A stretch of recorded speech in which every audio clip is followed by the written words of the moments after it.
This has got to be the most bizarre and shocking turn of events that I can remember in boxing for many, many years. The unified middleweight champion Gennady Golovkin is officially gonna fly to the UK and fight Kell Brook. That's right, IBF welterweight champion Kell Brook on September 10th at the O2 Arena in London. What a twist that was.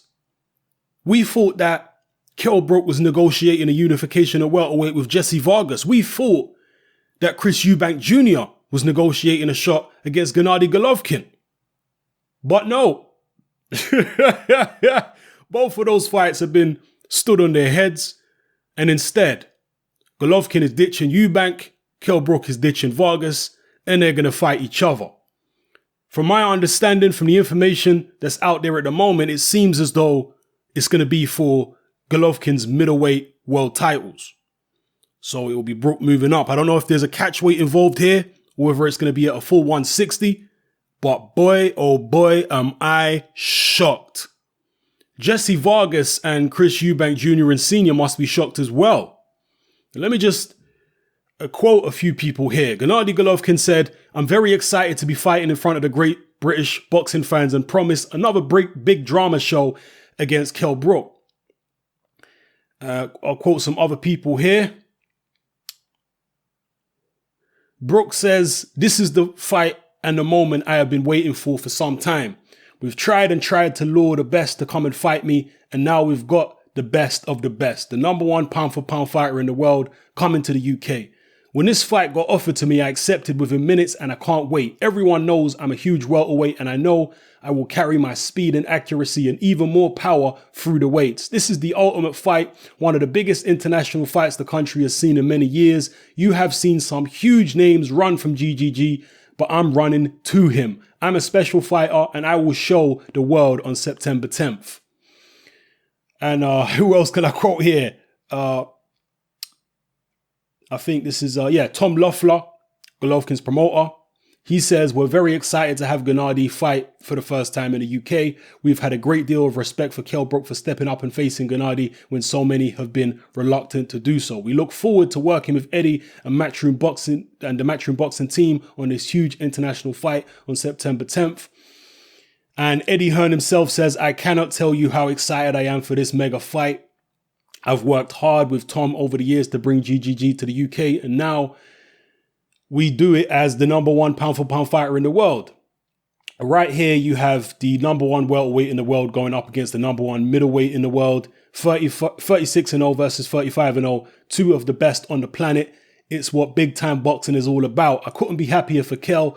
We have pushed for that big name for a long time, with many reluctant to step in the ring with him. And now this is the ultimate challenge, the biggest fight of 2016. And I can't tell you how happy I am to bring it to the UK. September 10th is going to be an incredible night at the O2. It's a special night for British sport and will provide a packed show with multiple world title fights and some of the biggest names in British boxing." And just to finish off here, Adam Smith of, the head of Sky Boxing says, "What a massive announcement. It's the kind of astonishing twist that can only happen in our sport. Britain's longest reigning unbeaten fighter and the world welterweight champion Kell Brook moves up to challenge Gennady Golovkin, who brings his world middleweight titles to our shores. With 71 wins between them, 57 by knockout and no defeats, it's a wonderful clash and a huge opportunity for Sheffield's special one. It promises to be another great night on Sky Box Office."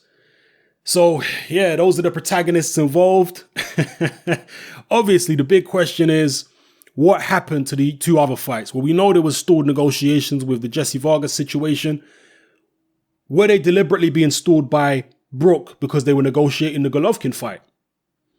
We know that Chris Eubank Sr. is notoriously difficult to deal with. Maybe Eddie Hearn had enough of Eubank Sr. and thought, you know what? I'm not going to let you play me and act as though you're stringing me along, thinking that you want this Golovkin fight for your son.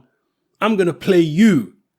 And I'm going to string you along thinking that I'm going to do this Golovkin fight for you. And all along, I'm actually negotiating for Kell Brook to fight Golovkin. Or maybe it's a different situation. Maybe it's all of them working in cahoots. The Eubanks, Eddie Hearn, and Brook, all knowing what the situation was going to be. I don't know.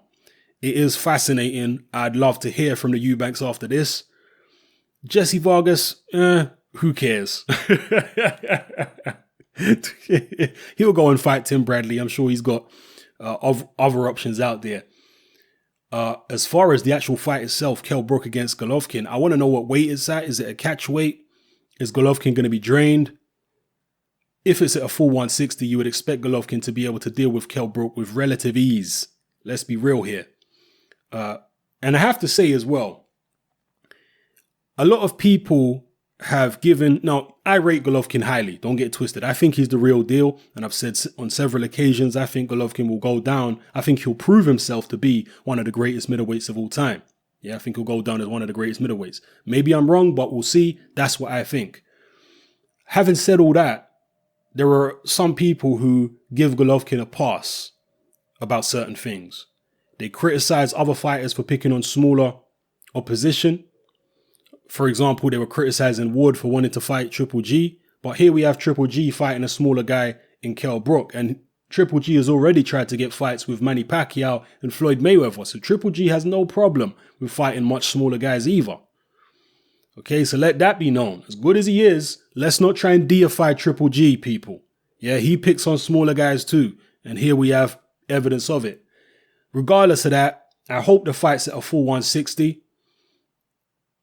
You know, whatever the case may be, I don't give Brook much of a chance. I'd be amazed if Brook could go the distance. If he could even go 9-10 rounds, I'd be amazed. Never mind win the fight. So yeah, shocking news here, people. Let me know how you feel about this news. How do you think this all came about? Was it collusion between the Eubanks, Brook, Eddie Hearn and Sky? Or was it some double crossing going on there? Drop your comments in the comment section below, people. It's your boy Hatman, I'm out.